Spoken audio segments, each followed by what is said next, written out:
1,00,000 টাকায় জাকাত কত টাকা বছরে? 1,25,000। লোক তো ভিখারি হয়ে যাবে। 1,00,000-এ কত? 2,500। কত? 2,500। তাহলে 100 টাকায় কত হচ্ছে? 2.5 টাকা। আচ্ছা, 8 আনা পয়সা এখন চলে? 50 পয়সা চলে না তো? আপনার মালদাতে চলে? চলে না। তা আমি মমতাজুল ইসলাম যদি মনে করি যে 100 টাকা 2.5 টাকা জাকাত 50 পয়সা চলে না, ওটা কমিয়ে 2 টাকা করি, না হলে আর 8 আনা দিয়ে 3 টাকা করে দিই, চলবে? কিয়ামতের আগের দিন পর্যন্ত 8 আনা চলুক আর না চলুক, 2.5 টাকাই থাকবে জাকাত, পরিবর্তন চলবে না। আচ্ছা বলুন তো, হজের সময় অনেক লোক মারা যায় না? মারা যায় কি যায় না? যায়। তা 3 দিনে হজটা করার দরকার কি? 2-3 বার ভাগ করে করা যেতে পারত না? কিয়ামতের আগের দিন পর্যন্ত চলবে না, ওই 3 দিনই চলবে হজ। পরিবর্তন করা চলবে না, কোনো পরিবর্তন চলবে না। আমলের ক্ষেত্রে পরিবর্তন চলবে না। আমলের মানদণ্ড দুটো জিনিসে: 1 মুহাম্মদ সাল্লাল্লাহু আলাইহি ওয়াসাল্লামের বাণী, 2 আল্লাহ সুবহানাহু ওয়া তাআলার কথা। হক কথা বলতে গেলেই এখন বিপদ না? বড় বিপদ, খুব বড় বিপদ। নামাজে তাকবীর হচ্ছে, ভালো করে বুঝুন। আল্লাহু আকবার, আল্লাহু আকবার, আশহাদু আল্লা ইলাহা ইল্লাল্লাহ, আশহাদু আন্না মুহাম্মাদার রাসূলুল্লাহ। কি ব্যাপার চাচা এরকম করছে? তা বলছি, তোমার নাম কি? আচ্ছা, মমতাজুল ইসলাম। তুমি তো পাক্কা শয়তান, তুমি আহলে হাদিস। আমি আহলে হাদিস। তুমি আমেরিকা থেকে টাকা খাও, তুমি নবীকে ভালোবাসো না? হ্যাঁ, নবীকে ভালোবাসি। নবীকে আবার ভালোবাসবো না? বলছি, তাহলে তুমি মোহাম্মদের নাম শুনে চুমু খাচ্ছ কেন? তুমি খাচ্ছ না কেন? আচ্ছা, তাহলে নবীর নাম শুনলে চুমু খেতে হয়? তো হ্যাঁ, চুমু খেতে হয়। আচ্ছা, আমি এবার আপনাদেরকে একটা প্রশ্ন করি, বলুন তো, আল্লাহ সম্মান, আল্লাহ বড় না মুহাম্মদ সাল্লাল্লাহু আলাইহি ওয়াসাল্লাম বড়? তিনি সৃষ্টিকর্তা, তিনি বড়, তাই না? তা আমি চাচাকে জিজ্ঞেস করছি, চাচা তুমি নবীর নাম শুনলে কবার চুমু খাও? বলছে মিনিমাম 10 বার খাই। আমি এবার বলুন, আল্লাহ থেকে মুহাম্মদ সাল্লাল্লাহু আলাইহি ওয়াসাল্লামের থেকে আল্লাহ কত কোটি গুণ বড়? তো বলছি কোটি কোটি কোটি কোটি গুণ বড়। ওটা কি আর বলা যায়? উনি সব কিছু। তাহলে তাকবীরের সময় আল্লাহু আকবার, আল্লাহু আকবার, আল্লাহর নাম কবার হলো? 2 বার, তাই না? আশহাদু আল্লাহ ইলাহা ইল্লাল্লাহ, আরো 2 বার হয়ে গেল, তাই না? ও আশহাদু আন্না মুহাম্মাদার রাসূলুল্লাহ। তাহলে নবীর আগে 4 বার আল্লাহর নাম হয়েছে না? তাহলে মিনিমাম 4 কোটি বার চুমু খাওয়া দরকার। দরকার কি দরকার না? এত বড় শয়তান, এত বড় ধোঁকাবাজ, মুহাম্মদ সাল্লাল্লাহু আলাইহি ওয়াসাল্লামের পক্ষ থেকে কোনো পারমিশন নাই। আল্লাহু আকবার, আল্লাহু আকবার। আমি কোন এক জায়গায় বক্তব্য রাখতে গিয়ে বলেছি যে শবে বরাত পচা বেদাত, এটা বলে দিয়েছি। এখন বলে দেওয়ার পরে সোশ্যাল মিডিয়াতে শালাকে ধর, মার, একে গাড়ি আটকা, এই কর তাই কর, মানে নানান কাহিনী। কি বললাম বুঝলেন? মনে মনে ভাবি যে মানুষ বোকা হয়, তা এত বোকা হয়, এত বোকা হতে হয়। আমার ছেলে একদিন আমাকে বলছে, আব্বা তোমাকে একটা কথা বলবো। আচ্ছা কি? তো বলছে, তোমার আর মায়ের যেদিন বিয়ে হয় আমি বরযাত্রী গিয়েছিলাম, মনে আছে?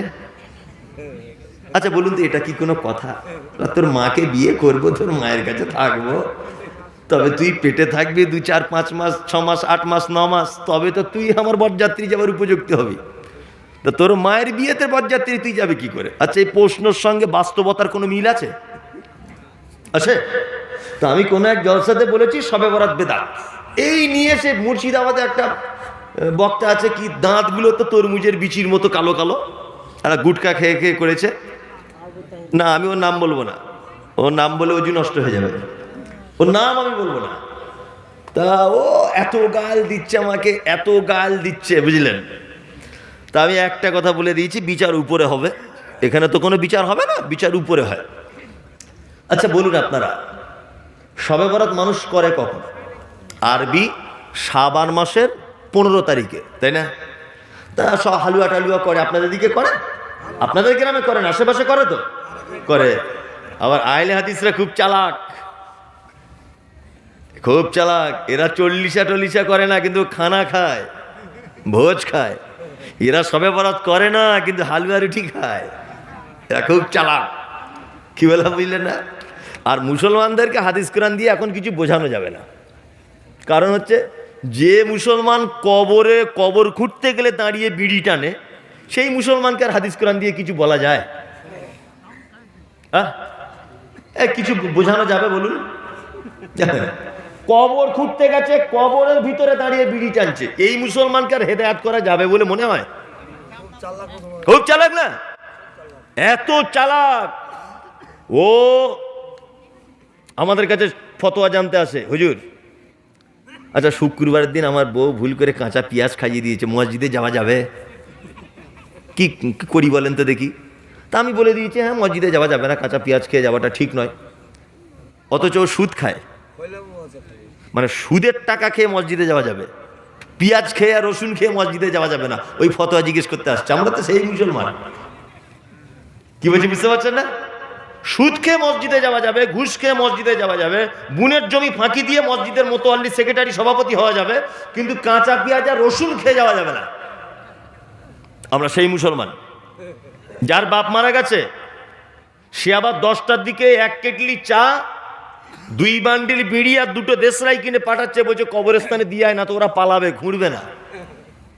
আর ও কবরে দাঁড়িয়ে আছে, 2 জন 2 দিকে কোদাল নিয়ে কাটছে, একজন ধরে আছে, একজন কোদাল হাতে, তো দেশলাই ধরতে পারছে না, আর একজন আর মুখে দিচ্ছে আগুন, ও টানছে, আর দুজনা সেই বিন্দাস কবর খুঁজছে। এই মুসলমানদের জান্নাত জাহান্নাম হাদিস কোরআন দিয়ে বোঝানো যায়? আপনারা বলুন, যায়? যাবে না। তাহলে শাবান মাসের 15 তারিখে শবে বরাত হলো, ভালো করে বুঝবেন। নিয়ে শাবান মাস পূর্ণ হতে বাকি কত দিন? 15 দিন। এবার শাবান মাসের পরের মাসটার নাম কি? রমজান। রমজান মাস 1 থেকে 30 পর্যন্ত 30 দিন। তাহলে এইদিকে 30 দিন, ওদিকে 15 দিন, কত হলো? 45 দিন। খালা আমার হালুয়া করেছে শবে বরাতের দিন। খালা করলে কেন? বলছে নবীর দাঁত ভেঙে দিয়েছিল, নবী শক্ত শক্ত জিনিস খেতে পারেনি, ওই জন্য নবীকে আমরা এত ভালোবাসি, নরম নরম হালুয়া করে খাই। এটা নবী সুন্নত, নবী নরম জিনিস খেত। তাই বলছে হ্যাঁ। তাহলে 45 দিন হলো, তাই তো? রমজানের পরের মাসটার নাম কি? শাওয়াল, যে মাসে ঈদ হয়। শাওয়ালের 1 তারিখ, 2 তারিখ, 3 তারিখ, 4 তারিখ, 5 তারিখ, 6 তারিখ, 7 তারিখে উহুদের ময়দানে মুহাম্মদ সাল্লাল্লাহু আলাইহি ওয়াসাল্লামের তীরের আঘাতে দাঁত ভেঙেছে। তার মানে খালা হালুয়া করেছে শাবান মাসের 15 তারিখ, নবীর তখন দাঁত ভাঙিনি।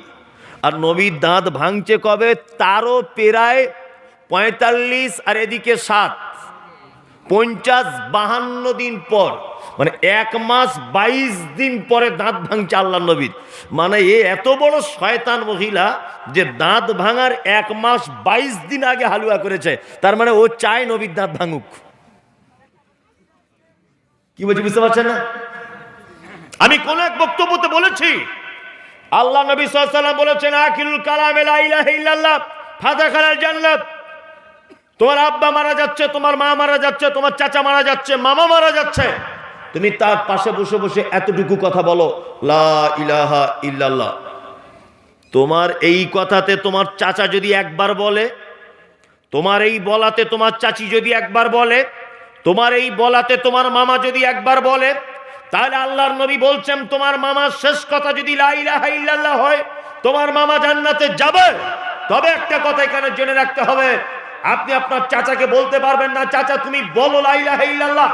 আপনি আপনার বাপকে বলতে পারবেন না, বাপ তুমি বলো লা ইলাহা ইল্লাল্লাহ। আল্লাহর নবী আপনাকে বলতে বলছেন, আপনি বলবেন।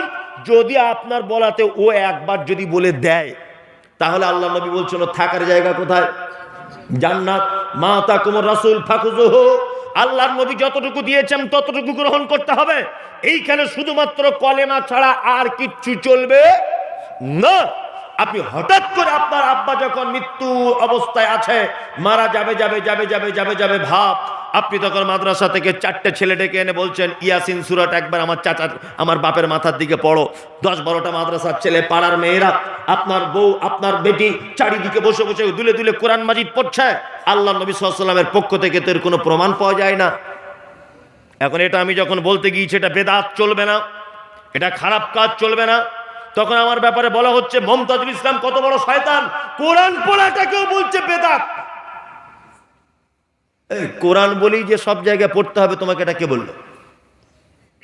কোরআন বলেই যে সব জায়গায় পড়া যাবে? যাবে না। কোরআন একটা সূরা আছে, 3 বার পড়লে কোরআন একবার খতম করলে নেকি হয়, যা তাই নেকি হয়। কোন সূরা?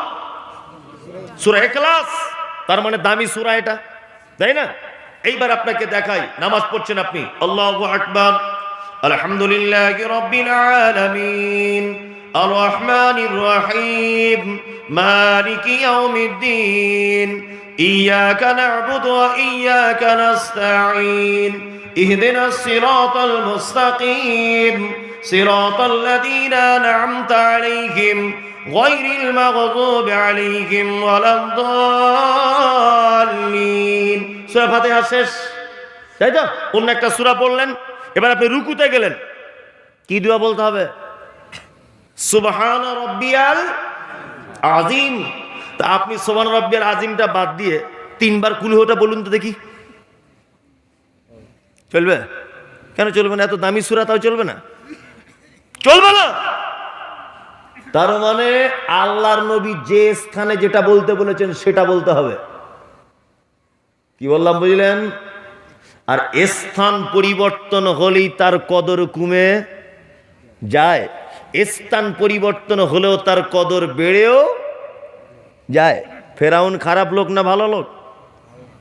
খারাপ। ফেরাউনের নাম বললে নেকি হয়? হয় না তো? আচ্ছা, কোরআনে ফেরাউনের নাম আছে না নেই?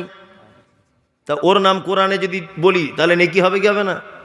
এই দেখুন কোরআন মাজিদে একটা আয়াত বলি, যারাবাল্লাহু মাসালাল লিল্লাযীনা আমানু ইমরাতা ফিরআউন ইয ক্বালাত রাব্বি বিনি ইনদাকা বাইতান ফিল জান্নাতি ওয়ানাজ্জিনি মিন ফিরআউনা ওয়া আমালিহি ওয়ানাজ্জিনি মিনাল কওমিজ জালিমিন। অত্র আয়াতের ভিতরে আল্লাহ ফিরআউনের নাম উল্লেখ করে দিয়েছেন। যারাবাল্লাহু মাসালাল লিল্লাযীনা আমানু ইমরাতা ফিরআউন ইয ক্বালাত রাব্বি বিনি ইনদাকা বাইতান ফিল জান্নাতি ওয়ানাজ্জিনি মিন ফিরআউনা ওয়া আমালিহি ওয়ানাজ্জিনি মিনাল কওমিজ জালিমিন। আয়াতে কবার ফিরআউনের নাম আছে? 2 বার। প্রত্যেক অক্ষরে কটা করে নাকি? 10টা করে নাকি? আবু লাহাব লোক ভালো ছিল না খারাপ ছিল? খারাপ। ওর নাম কোরআনে আসে, তাব্বাত ইয়াদা আবি লাহাবেও অতাব্বা। প্রত্যেক অক্ষরে 10টা করে নাকি আছে না নেই? আছে। আচ্ছা বলুন তো, জিলাপি খাওয়া জায়েজ না না জায়েজ? বলুন। যদি বলছে এই সাংঘাতিক প্রশ্ন, সারা কি বলবো আর কি হয়ে যাবে, বলুন জিলাপি খাওয়া জায়েজ না না জায়েজ? বলুন না আপনি। জায়েজ। আচ্ছা, এই জিলাপি কিনে কেউ এখন ওই পান্ডুয়া, মালদার পান্ডুয়ার মাজারে মানত করেছে, বলুন তো এই জিলাপি এবার খাওয়া যাবে কি যাবে না? যাবে? যাবে না। তার মানে জিলাপির কি দোষ? ও তো ময়দা চিনির শিরা দিয়ে তৈরি, ওর কি দোষ? শুধু স্থান পরিবর্তন করেছে বলে ও জিলাপি আর চলবে না। তাহলে যাকে যে স্থানে রাখার দরকার তাকে সেই স্থানে রাখতে হবে। অতি ভালো ভালো নয়। আল্লাহ নবীকে আমিও ভালোবাসি, আপনি ভালোবাসেন, তাই না? তা এরকম করার দরকার কি? এটা অতি ভালো। এটা কি অতি ভালো? যার উপকার যত বেশি তার ক্ষতি তত বেশি। আচ্ছা, মোটর সাইকেল যদি অ্যাক্সিডেন্ট হয় তাহলে কটা লোক মারা যাবার চান্স আছে বলুন তো? 2টো মোটর সাইকেল যদি অ্যাক্সিডেন্ট করে খুব বেশি হলে 6টা লোক মারা যাবে, তাই না? আর যদি ওই আমার এই যে 4 চাকা গাড়ি করে এসেছে, এই 4 চাকা যদি 2টো অ্যাক্সিডেন্ট হয় মোটামুটি 10 জন ড্রাইভারকে নিয়ে মারা যাবে। তা মোটর সাইকেলের দাম বেশি না 4 চাকাটা? 4 চাকার। তার মানে জাম বেশি যার, ক্ষতিও তার বেশি, তাই না? আচ্ছা, আপনারা বাড়িতে যে চালের ভাত খান, এই চাল কত কেজি? 30 টাকা ধরে নেন। তা রাতের বেলা যদি আপনার বউ কিছু ভাত বাঁচিয়ে ফেলে, বাচ্চা কাচ্চা খায়নি বেঁচে যায়, সকালবেলা পানি দিয়ে ওই ভাতটা খায় না? আমাদের ওদিকে বলে পান্তা ভাত করে খায়। খায় কি খায় না? খায়। আচ্ছা বলুন তো, বিরিয়ানির চাল কত কেজি? 100 টাকা। এখন রাতে আপনার বউ বিরিয়ানি করেছিল, কিছু বিরিয়ানি বেঁচে গেছে, ও যদি মনে করে পানি দিয়ে রাখবো সকালে খাবো, চলবে? চলবে না। তার মানে বোঝা যাচ্ছে যার দামও যত বেশি তার ক্ষতিও তত বেশি। আল্লাহর নবীকে ভালোবাসলে জান্নাতেও যাওয়া যায়, আবার অতিরিক্ত বদমাইশি করতে গেলে জাহান্নামে ঢুকে যেতে হয়। কি বলছি বুঝতে পারছেন না? আসলে এই সত্য কথা সবাই সহ্য করতে পারে না, বুঝলেন? খুব কঠিন, খুব কঠিন। একটা গল্প বলি আপনাকে, 2 মিনিট দেখুন কেমন মজার ঘটনা আর কেমন লাগে। আমি সত্য কথাগুলো বলি আর আমার এত গাল দেয়, তার কারণ আছে। সত্য কথা ওরা নিতে পারে না, বুঝলেন তো? এই ভাই, আপনাদের এলাকাতে ম্যাথর দেখতে পাওয়া যায়? ম্যাথর, যারা পায়খানা ঘর পরিষ্কার করে, আছে না? ওদের সিমটম আছে কি, হাতে একটা ঝাঁটা থাকে, একটা বালতি থাকে। আমাদের ওদিকে দেখেছি কাঁধে বালতি আর ঝাঁটা নিয়ে ঘরে, পায়খানা পরিষ্কার করবে গো, পায়খানা পরিষ্কার করবে, করে না? করে। তো একটা ম্যাথর সারাদিন 4-5টা লোকের পায়খানা পরিষ্কার করে খুব ক্লান্ত। ও এখন রতুয়ার দিকে যাচ্ছিল, খুব রোদ্দুরের দিন। যেতে যেতে একটা গাছতলাতে ফাঁকা জায়গায় আরাম করছে, হেঁটে হেঁটে কষ্ট হচ্ছে বলে। এখন একটা আতরওয়ালা, ও আতরের ব্যবসা করে, ও গ্রামে ঘুরতে ঘুরতে ঘুরতে ঘুরতে ও গিয়ে এখন ক্লান্ত হয়ে ওই গাছতলাতে বসেছে। ভালো করে বুঝবেন। এখন গাছতলাতে বসার পরেই নাক ধরছে আতরওয়ালা বারবার। তখন ম্যাথর বলছে, ভাই আপনি নাক ধরে আমাকে অপমান করছেন কেন? আপনি তো বুঝতেই পারছেন আমি ম্যাথর, আমার শরীরে তো দুর্গন্ধ থাকবেই। তখন আতরওয়ালা বলছে, ভাই আপনাকেও বসতে হবে আর আমাকেও বসতে হবে, পরিবেশটা যাতে একটু শান্ত হয়। আপনার এখানে কি আমি একটু আতর লাগিয়ে দেবো আপনার গায়ে, তাহলে একটু সেন্ট বার হবে। তা তখন ম্যাথর বলছে, আপনার যদি অসুবিধা না থাকে, আমার অসুবিধা কিছু না, আপনি আতর দিতে পারেন। ও তখন ব্যাগ থেকে পিওর জান্নাতুল ফেরদাউস বার করে ওই ম্যাথরের বগলে, পাছাতে, এখানে ওখানে লাগিয়ে দিয়েছে। এখন আতরওয়ালার এই আতর লাগানোর পর ম্যাথর কোনোদিন তো আতর শোনেনি, ও নাকে এরকম করে টেনেছে, টানার পরে আস্তে আস্তে এরকম করতে করতে করতে করতে অজ্ঞান হয়ে পড়ে গেছে, পুরো অজ্ঞান। এখন আতরওয়ালা খুব বিপদে, শালা ছিলাম বেশ ভালো, এখন আতর দিয়ে তো বড় বিপদ। তাড়াতাড়ি করে ও চলে গেছে মালদা হসপিটালে, ওকে নিয়ে টোটো গাড়ি করে। ডাক্তার জিজ্ঞাসা করছে, কি হয়েছে চাচা? তা বলছে, ঘটনায় এই একসঙ্গে বসেছিলাম, গন্ধ হচ্ছিল, তা ওর গায়ে একটু জান্নাতুল ফেরদাউস মেরে দিয়েছি, ও সহ্য না করতে পেরে অজ্ঞান হয়ে গেছে, তাই একে একটু চিকিৎসা করো বাপ, তাছাড়া মরে গেলে আমার জেল খাটতে হবে বুড়ো বয়সে। তখন ডাক্তার তো জ্ঞানী লোক, ও তখন বলছে, চাচা কাজ করো, হসপিটালের সাইডে কি কোনো পায়খানা ঘর দেখতে পাচ্ছ তুমি? তো বলছে, হ্যাঁ বাপ, অনেক তো আছে। তো বলছে, টাটকা মাল হলেও হবে, বাসি মাল হলেও হবে, যে কোনো মাল তুমি একটু এনে ওর নাকে লাগিয়ে দাও। ও এখন টাটকা মাল ছিল, কিছু করে একটা এনে ও মোটামুটি ওর নাকে লাগিয়ে দিয়েছে। লোকটা একদম সুস্থ, পুরো চাঙ্গা। কি বললাম বুঝলেন না? তখন আতরওয়ালা বলছে, আরে ভাই আপনি তো ডাক্তার নয়, আপনি তো অন্য কিছু, মানুষের পায়খানা দিয়েও রোগ সারান। তখন ডাক্তার বলছে, চাচা শোনো, যে লোকটা জন্ম থেকে মানুষের পায়খানার গন্ধ শুঁকে শুঁকে এসেছে, তুমি যদি হঠাৎ করে তাকে জান্নাতুল ফেরদাউস দাও, সে সহ্য করতে পারে? তা যারা বেদাত করে করে করে করে যাদের মগজ শুকিয়ে গেছে, তাদেরকে সহিহ হাদিস আর কোরআনের কথা বললেই তারা আপনার উপর অ্যাটাক করবে। কি বুঝতে পারছেন না?